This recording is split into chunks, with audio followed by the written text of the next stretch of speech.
নমস্কার। পাঁচমিশালিতে আমরা গতকাল কথা বলেছিলাম এনআরসি নিয়ে। আমাদের সঙ্গে কথা বলেছেন বিশিষ্ট সাংবাদিক তরুণ চক্রবর্তী। আজ তার দ্বিতীয় ভাগ। আজ আমরা আরো বেশ কিছু ঘটনা এবং সাংবাদিকের প্রত্যক্ষ অভিজ্ঞতার কথা জানবো এবং আপনাদের কাছে তুলে ধরবো। আশা করি আপনাদের এই অংশটাও ভালো লাগবে। আসামে এনআরসি হওয়ার পর যে ডিটেনশন ক্যাম্প হয়েছিল তাতে আমরা জানি প্রায় ১৯ লক্ষ মানুষকে রাখা হয়েছিল। এই মুহূর্তে সেই ডিটেনশন ক্যাম্পের অবস্থা কি এবং সেখানে কারা আছেন, কি অবস্থায় আছেন, আদৌ কি আছেন? আমি এখানে একটা ভুল সংশোধন করি। এনআরসির সঙ্গে ডিটেনশন ক্যাম্পের কোনো সম্পর্ক নেই। কারণ কারণ ডিটেনশন ক্যাম্পে তো তারা যাবে যারা মানে নাগরিক নয় বা সন্দেহজনক নাগরিক হবে। তাই এনআরসির তালিকাটা তো এখনো পর্যন্ত অ্যাকসেপ্ট করেনি ভারত সরকার। ভারতের রেজিস্ট্রার জেনারেল এখনো তো এনআরসিটাকে অ্যাকসেপ্ট করেনি। ফলে এনআরসির কারণে কোনো লোক ডিটেনশন ক্যাম্পে যায়নি। ডিটেনশন ক্যাম্প নিয়ে একটা মজার কথা বলি। মজার কথা নয় এটা, তবু মানে মজা করেই মনে হচ্ছে, কারণ পুরোটাই আমার কাছে উপহাস্যকর মনে হয়েছে এই গোটা প্রক্রিয়াটা। ২০১৪ সালের লোকসভা নির্বাচনের আগে ভারতবর্ষের বর্তমান প্রধানমন্ত্রী নরেন্দ্র মোদী আসামের বাঙালি অধ্যুষিত শিলচরে গিয়েছিলেন। সেখানে গিয়ে উনি বলেছিলেন এটা অমানবিক ডিটেনশন ক্যাম্প, আমি ক্ষমতা এলে ডিটেনশন ক্যাম্প গুড়িয়ে দেব। ভালো কথা। আমার তখন প্রশ্ন হলো ডিটেনশন ক্যাম্পটা কি তাহলে? ডিটেনশন ক্যাম্প বলতে তখন ছিল যখন মোদী বলেছিলেন গুড়িয়ে দেবেন, তখন আসামের ৬টা জেলায় ৬টা জেলখানায় যারা বিদেশি বলে চিহ্নিত তাদের থাকার একটা ব্যবস্থা করা হয়েছিল। জেলখানার ভিতরে আর একটা সেল মতো করা হয়েছিল যেখানে রাখা হতো যারা ডিটেন করা হতো যারা বিদেশি বলে চিহ্নিত। তো মোদী বলেছিলেন গুড়িয়ে দেবেন। তো ৬টা ডিটেনশন ক্যাম্প তো ছিলই। মোদির পরে তখন কংগ্রেসের সরকার আসামে, বিজেপি সরকার এলো। আসার পর কয়েকশো কোটি টাকা খরচ করে একটা বড় ডিটেনশন ক্যাম্প বানানো হলো আসামের গোয়ালপাড়ায়। অত বড় ডিটেনশন ক্যাম্প বা জেলখানা এশিয়াতে নেই। সেখানে কারা আছেন? সেখানে যারা বিদেশি বলে শনাক্ত করা হচ্ছে তাদেরকে রাখা হচ্ছে। এর সঙ্গে কিন্তু এনআরসি সম্পর্ক নেই এখনো। ডিটেনশন ক্যাম্পে যাদের এনআরসি তে নাম আছে তারাও কিন্তু ডিটেনশন ক্যাম্পে ঢুকছেন এখন। সেই উদাহরণও আমাদের কাছে আছে। কারণটা হচ্ছে ওই ডিটেনশন ক্যাম্পে কি করে যাচ্ছেন? আসামে একটা পুলিশ আছে, আলাদা পুলিশ ইউনিট আছে প্রতি জেলায়, সীমান্ত police, border police. Foreigners tribunal আছে। এই ফরেনার্স ট্রাইব্যুনাল যাদের নাম ভোটার তালিকায় যাদেরকে ডাউটফুল করা হবে তাদেরকে বিচার করবে ফরেনার্স ট্রাইব্যুনাল। এবং আসামের বর্ডার পুলিশ তাদের ধরে এনে ওখানে ট্রাইব্যুনালের সামনে হাজির করবে বা নোটিশ যাবে, আপনাকে গিয়ে হাজির হতে হবে। হওয়ার পরে আপনাকে যদি সন্দেহজনক মনে হয় তাহলে আপনাকে ডিটেনশন ক্যাম্পে পাঠানো হবে। সেই প্রক্রিয়া এখনো আছে। কোভিডের সময় সুপ্রিম কোর্টের নির্দেশে ৩ বছর পর ডিটেনশন ক্যাম্প থেকে লোকজনকে ছাড়া হচ্ছে এবং পুরোটা হচ্ছে বায়োমেট্রিক পদ্ধতিতে। অর্থাৎ আপনার পালিয়ে যাওয়ার কোনো রাস্তা নেই বা সাধারণ মানুষের মধ্যে মিশে যাওয়ার কোনো রাস্তা নেই। আপনি বেরোলেন জেল থেকে ছাড়া পেয়ে, আমি বলি মুক্ত কারাগার। মুক্ত কারাগার কেন? আপনার জেলের বাইরে আপনি থাকছেন, আপনার না আছে ভারতের নাগরিকত্ব, না আছে রেশন কার্ড, না আছে আপনার ছেলে মেয়েদের স্কুলে পড়ার সুবিধে, না আছে সরকারি হাসপাতালে চিকিৎসা, কিছুই আপনি পাবেন না। আবার আপনাকে অন্য কোনো দেশ নাগরিক বলেও মেনে নেবে না। আপনি একটা অদ্ভুত সংকটে পড়বেন, যে সংকটের থেকে মুক্তির একটাই রাস্তা, আত্মহত্যা। আপনি যদি মারা যান তারপরে কিন্তু আপনি ভারতীয় নাগরিক হয়ে যাবেন। এমন হয়েছে আসামে। একটা ছেলে, এক ভদ্রলোক মারা গেলেন ডিটেনশন ক্যাম্পে। অনেক লোক মারা গেছে। মারা যাওয়ার পর যাকে ভারত সরকার বলছে যে সে বিদেশি, তার স্বদেশী ছেলের হাতে সেই বিদেশি পিতার দেহ দেওয়া হচ্ছে। অনেকে নিতে অস্বীকার করেছে, আমার বাবা যদি বিদেশি, আমি কেন তার দেহ ইন্ডিয়াতে দাহ করব, পাঠিয়ে দিক। অনেক জটিলতা, অনেক কারখট পুড়িয়ে জেলা প্রশাসক তাদেরকে বাধ্য করে সেই দেহ নিতে। এমন ঘটনা প্রচুর হয়েছে। এটা একটা মজার, মানে মজার বলবো, এটা পরিহাস একটা নাগরিক জীবনের পরিহাস হচ্ছে এনআরসি। কি দুর্ভোগ আপনি মানে বুঝতে পারবেন না। আপনাকে এই সুযোগে আমার ব্যক্তিগত অভিজ্ঞতার কথা বলি। আমার স্ত্রী আমার সঙ্গে কিছু জায়গায় গিয়েছিলেন। আমি পশ্চিমবঙ্গের স্থায়ী বাসিন্দা, আমার বাবার জন্ম এদেশে, আমার স্ত্রীরও তাই অবস্থা। যখন আমি আসাম থেকে ঘুরে আসার পর আমার স্ত্রী ব্যস্ত হয়ে পড়লেন রেশন কার্ড করার জন্য, আমার স্ত্রী ব্যস্ত হয়ে পড়লেন ভোটার কার্ড, আধার কার্ড এগুলো ঠিক করার জন্য, কারণ তিনি আতঙ্কটা দেখেছিলেন। মানে এ কি আতঙ্ক নাই বলে বোঝাতে পারছি না, সে বলে বোঝানোর মতো ক্ষমতা আমার নেই। আপনাকে আমি মানে এই উদাহরণ মুহূর্তে দিয়ে দিয়ে বলতে পারি, আমার মানে এই অনেক মুহূর্তে ঘটনা আছে, অনেক অনেক অনেক ঘটনা আছে। আসামের তো না, আরেকটা বড় ব্যাপার, আমরা এই আসামে এনআরসি ইয়ে করতে গিয়ে দেখলাম, আমরা জানি বাংলা 1905 সালে ভাগ হয়েছিল, আর ভাগ হয়েছিল 1947 সালে। কিন্তু এনআরসি নিয়ে কাজ করতে গিয়ে আমার সঙ্গে আসাম বিশ্ববিদ্যালয়ের প্রাক্তন উপাচার্য তপোধী ভট্টাচার্যের পরিচয় হয়। উনি এনআরসি নিয়ে খুব ভালো কাজ করছেন। উনি আমায় একটা জিনিস বুঝিয়েছিলেন যে বাংলা দুবার নয়, আর একবার নিঃশব্দে বঙ্গভঙ্গ হয়েছিল 1874 সালে। আসাম প্রভিন্সের রোজগার নেই বলে সেই সময়কার বেঙ্গল প্রভিন্স থেকে অবিভক্ত কাছাড় এবং গোয়ালপাড়া, যে গোয়ালপাড়ায় এখন ডিটেনশন ক্যাম্প গড়ে উঠেছে, বাংলা থেকে ভাগ করে সেই আসাম প্রভিন্সের সঙ্গে যুক্ত করা হয়েছিল। কারণ ব্রিটিশরা সেই সময় আসাম থেকে কোনো রেভিনিউ পাচ্ছিলেন না, তার জন্য আসাম প্রভিন্সে যুক্ত করা হয় গোয়ালপাড়া এবং কাছাড়। সেই কাছাড়ের এখন 3টে জেলা, কাছাড়, করিমগঞ্জ, হাইলাকান্দি, এবং সেখানকার মাতৃভাষা বাংলা। সেখানে এখনো পশ্চিমবঙ্গের মতো জমির হিসেব বিঘে কাঠাতে মাপা হয়। তাহলে তারা তো সেখানকার ভূমিপুত্রই, তবু তাদেরকে নাগরিক প্রমাণ দিতে হচ্ছে। আসামের বহু বাঙালি, তারা অসমিয়াদের মতোই খিলঞ্জিয়া, খিলঞ্জিয়া মানে হচ্ছে সন অফ দ্য সয়েল, ভূমিপুত্র। কেন তাদেরকে নাগরিকত্বের প্রমাণ দিতে হবে? এই যে 18 লাখ লোক এনআরসির তালিকা অনুযায়ী, চূড়ান্ত তালিকা অনুযায়ী বাদ পড়লেন, এদের মধ্যে বেশিরভাগই হচ্ছেন বাঙালি, হিন্দু এবং নেপালি। 2 লাখ 2.5 লাখ মতো নেপালি আছে। তাহলে কেন কেন এখানে আমরা দেখছি মতুয়াদের ভোট পাওয়ার জন্য অনেকে অনেক কিছু বলছেন, ভালো কথা, কিন্তু তাদের ভিত্তি বছর কি যদি 71ও হয়, তাহলে কোথা থেকে তাদের নাগরিকত্ব প্রমাণ কি দেবে? ভালো কথা, আনা হলো মানে সিটিজেনশিপ অ্যামেন্ডমেন্ট অ্যাক্ট, ভালো কথা। ক্যার প্রথম শর্ত হচ্ছে প্রধান, ক্যাতে কি আবেদন হয়েছে? আমার তো মনে হয় না এখনো, 100 তো দূরের কথা, 50 লোকও আবেদন করেনি। আসামে তো 4-5 জন করেছে। কারণটা সিটিজেনশিপ অ্যামেন্ডমেন্ট অ্যাক্ট বলা হলো কি, 2014 সালের 31 ডিসেম্বরের আগে যেসব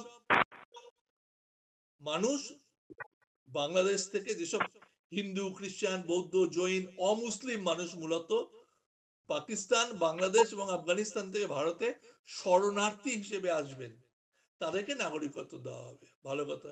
কিসের ভিত্তিতে? ফার্স্ট তাদের প্রমাণ করতে হবে তারা বাংলাদেশের সিটিজেন, তাদের সেখানকার কাগজ আনতে হবে। নাম্বার 2, তারা আসতে বাধ্য হয়েছে, এটা কি করে প্রমাণ হবে? নাম্বার 3, তারা অবৈধ উপায়ে এসছেন। আজকে কে গ্যারান্টি দেবে? আমি যখন গিয়ে আসামের এই 18 লক্ষ লোক, তারা বলেছিল আমরা ভারতবর্ষের নাগরিক, তারা দাবি করেছিল, কাগজপত্র দিয়েছিল, তবু তাদের নাম বাদ গিয়েছে। আর আমি যখন গিয়ে বলবো আমি ভারতবর্ষের নাগরিক নই, কাঁটাতারের বেড়া ডিঙিয়ে এসছি, কি গ্যারান্টি থাকবে আমাকে কালকে নাগরিকত্ব দেবে? এর কোনো গ্যারান্টি কি আছে কোনো? আমার তো মনে হয় না। আমি নাগরিক বলার পরে আমি নাগরিকত্ব পাচ্ছি না, আমি নাগরিক নই বলার পরে নাগরিকত্ব পাবো? এতটা বোকা বোধহয় মানুষ নয়। তাই নিয়ে একটু আবেদন নেই। আর এনআরসি তো গৃহীতই হয়নি। এনআরসি তো গৃহীত হলে এই 18 লক্ষ লোক তো ডিফেন্স করার সুবিধা পেত, তাদেরকে তা দেওয়া হয়নি। আরো মজার মজার বিষয় রয়েছে, মজার মজার তাহলে বলতে পারেন, এই খুবই যে কষ্ট। 18 লক্ষ লোক বা 19 লক্ষ লোকের কথা বলছেন, তারা এখন জীবন জীবিকা চালাচ্ছেন কিভাবে? না, তাদের তো কোনো অ্যাকশনও হয়নি। তাদের যেই 18 লক্ষ লোক, বা যে ওই 3.5 কোটি যে 3 কোটি 11 লক্ষ লোক আর যে 19 লক্ষ লোক, এদের তো কাউকে, এটা তো গেজেট নোটিফিকেশনই হয়নি, এটা তো এখন কোনো কার্যকর নয়। যারা নথিভুক্ত আর যারা বাদ পড়া, তাদের মধ্যে কোনো পার্থক্য তো নেই এখন, এখনো তো গৃহীতই হয়নি। হ্যাঁ, 19 লক্ষ মানুষ একটু বাড়তি টেনশনে আছে এবং তাদেরকে হয়রানি করা হচ্ছে, সুযোগ বেশি। হয়রানির শিকার তারা বেশি হচ্ছে। আসামে বহু লোক ভিটেমাটি বিক্রি করে ফেলেছে এই নাগরিকত্ব প্রমাণ করতে গিয়ে। উকিল বাবুরা তো কম পয়সায় কাজ করে না, উকিল ধরেও শুধু হয় না, অনেক সময় নেতা ধরতে হয়, ফলে তাদের ভিটেমাটি বিক্রি হয়ে গেছে অনেকে। মানে বহু এই বহু এনআরসির আতঙ্ক এখন পশ্চিমবঙ্গেও আসছে। অবশ্যই। পশ্চিমবঙ্গ পশ্চিমবঙ্গেও যদি এনআরসি হয়, হ্যাঁ, তাহলে তার প্রভাব কি হবে? মারাত্মক প্রভাব হবে, মারাত্মক প্রভাব হবে। কারণ ওই বললাম, আপনি কাগজপত্র জোগাড় করবেন, সেই কাগজগুলো তো ভেরিফিকেশন করতে পাঠানো হবে। সেই ভেরিফিকেশন যতদিন না আসবে ততদিন আপনার মাথায় টেনশন থাকবে। আপনার তবু কাগজপত্র আছে, আপনার ভোটার আই কার্ড তো আপনার নাগরিকত্বের প্রমাণ নয়, আপনার আধার কার্ড আপনার নাগরিকত্বের প্রমাণ নয়, আপনার পাসপোর্ট আপনার নাগরিকত্বের প্রমাণ নয়, আপনার স্কুল সার্টিফিকেট, রেশন কার্ড, এগুলো কোনোটাই নাগরিকত্বের প্রমাণ বলে ধরা হয়নি আসামে। এগুলো সব ভেরিফাই করতে পাঠানো হবে। ভেরিফাই করে তারা যদি সার্টিফাই করে যে এটা নিশ্চিত, তবে আপনি নাগরিকত্ব হলেন। সেই স্কুল যদি বলে যে আপনার সার্টিফিকেটটা এখন তো আর নেই, বা যদি বলে আমরা দেখছি, এই দেখছি বলে হাজার হাজার অ্যাপ্লিকেশন স্কুলে যাবে, তারা স্কুলে দৈনন্দিন পঠন পাঠন সামনে দেখবে, বেশি যাবে গ্রামের স্কুলে। তারপরে ওই জন্য ভারতবর্ষের রাষ্ট্রপতির পরিবারও এনআরসিতে নাম ওঠে না, ভারতবর্ষের প্রাক্তন রাষ্ট্রপতির নাম ওঠে না, ভারতবর্ষের আর্মি অফিসার জেল খেটেছে, ভারতবর্ষের আর্মি অফিসার নাগরিকত্ব প্রমাণ করতে পারেনি কার্গিল যুদ্ধে, যুদ্ধের অ্যাক্টিভ অফিসার ছিলেন তিনি। এমন উদাহরণও আছে। কারণটা একটাই, আপনাকে নাগরিক করার জন্য কে বা এনআরসি করা হচ্ছে না, আপনি নাগরিক নন এটা প্রমাণ করার জন্য এবং আপনাকে ভয় দেখানোর জন্য। ভয় থেকেই তো আসবে ভক্তি, ভক্তি তো নেতারা এমনি পাবেন না, ভয় থেকে ভক্তি আসবে, সেই ভক্তি আনার জন্যই এনআরসি, সেই ভক্তি আনার জন্যই কে এনআরসির আপনাকে বিরুদ্ধে কৃতদাস বানিয়ে ছাড়বে। কিভাবে হয়রানি হবে আপনি জানবেন, যা বুঝতে পারবেন না। এমন এমন ঘটনা দেখেছি আমি, আপনার বাড়ি সোদপুর, একই দিনে আপনাকে শিলিগুড়িতে হাজিরা দিতে বলা হচ্ছে, আপনাকে আসানসোলে হাজিরা দিতে বলা হচ্ছে, আপনি কি করবেন? আপনার তো মানে বিপদে ফেলার সমস্ত রকম উপকরণ রয়েছে, সমস্ত রকম। আমি আপনাকে মানে কি বলবো, আমি একটা ঘটনা বইয়ের পাতা উল্টে দেখলাম, সাবিত্রী রায় বলে একজন আগুনে পুড়ে মারা গেলেন। কারণ কি? তার বাড়ি ছিল ত্রিপুরায়, বিয়ে হয়েছিল হাইলাকান্দি শহরে, তার নাগরিকত্ব নিয়ে এদিক ওদিক কাগজের করতে পারছে না, অশান্তি, পাড়ার লোকের কাছে আপনি অচ্যুত হয়ে যাবেন।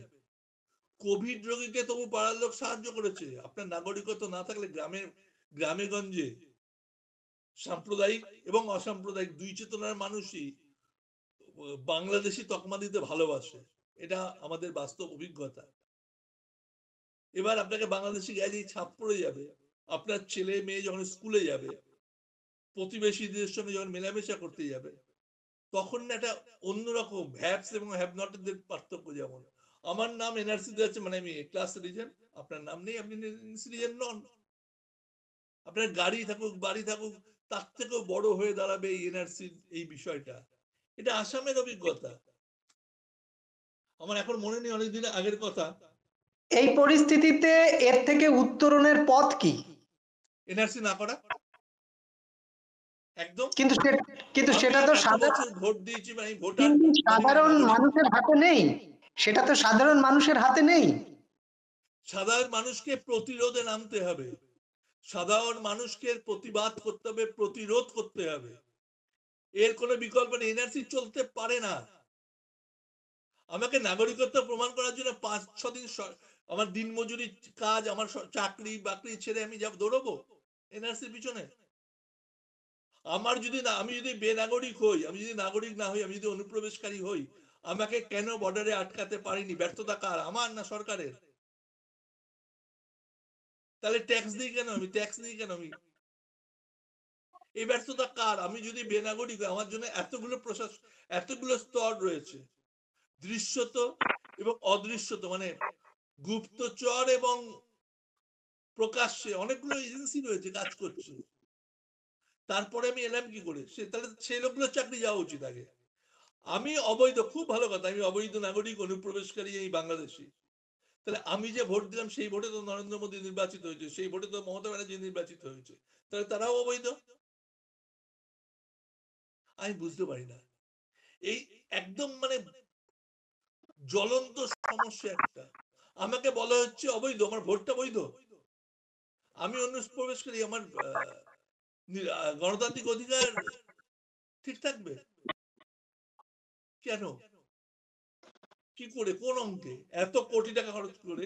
আজকে ভারতবর্ষে বাংলাদেশ বর্ডারে ফেন্সিং হয়েছে, পাকিস্তান বর্ডারে ফেন্সিং হয়েছে, পাকিস্তান বর্ডারের শর্তটা আমি যাই না, বাংলাদেশের বর্ডার আপনি জানেন ভালো করে, আমি খুব খুব ঘুরেছি, সীমান্তের দুপারে আমি প্রচুর ঘোরাঘুরি করেছি। এই ফেন্সিং দিতে গিয়ে টাকা কি খরচ হয়েছে বাদ দিন, প্রতি জায়গায় সীমান্তে যে ফেন্সিং হয়েছে, আমাদের সীমান্ত থেকে 150 গজ আমাদের জমি ছেড়ে, আমরা এত বড় সীমান্ত, এত বড় সীমান্ত আমাদের, প্রায় 4000 কিলোমিটার সীমান্ত, 150 গজ করে জমি আমরা ছেড়ে দিয়েছি, দিয়ে ফেন্সিং করেছি, তারপরেও আমরা অনুপ্রবেশ আটকাতে পারছি না। অবাক কাণ্ড। এত বিএসএফ, বাংলাদেশে যা বিজেপি আছে তার 10 গুণ বেশি বিএসএফ আছে আমাদের, আমরা আটকাতে পারছি না। এটা আমাদের দোষ নয়, আমাদের ব্যর্থতা নয়। আমি তো জানতাম, ছোটবেলা থেকে শিখে এসেছিলাম যে যে কোনো আদালতের প্রথম বিচার্য হচ্ছে যাতে নির্দোষ যাতে শাস্তি না পায়, দোষী শাস্তি পাক বা না পাক, নির্দোষ যেন শাস্তি না পায়। তাহলে আপনি নির্দোষদের হয়রানি করছেন কেন? কোন ইয়েতে? এসআইআর এসছে, এসআইআর এ আমি আমার ব্যক্তিগত সমস্যা বলি।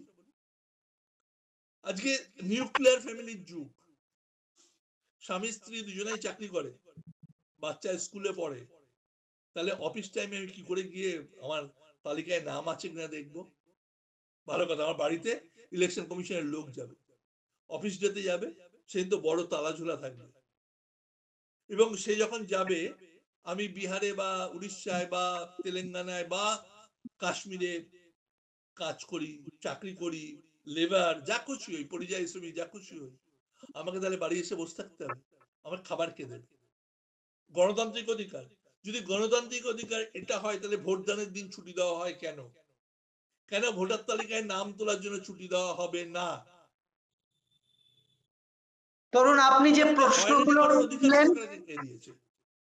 আপনি যে প্রশ্নগুলো তুলছেন সেগুলো খুবই প্রাসঙ্গিক, এবং এনআরসির নামে যে অমানবিক, যে নির্মম চিত্র আপনি তুলে ধরলেন, আশা করি আমাদের দর্শকরাও সেটা উপলব্ধি করতে পারবেন এবং সরকারও সময়োচিতভাবে হস্তক্ষেপ করবে, এই আশা রেখে আজকের এই অনুষ্ঠান শেষ করছি। আগামী দিনে এই বিষয়ে হয়তো আরো কথা বলবো। আমাদের সঙ্গে কথা বলার জন্য আপনাকে অসংখ্য ধন্যবাদ।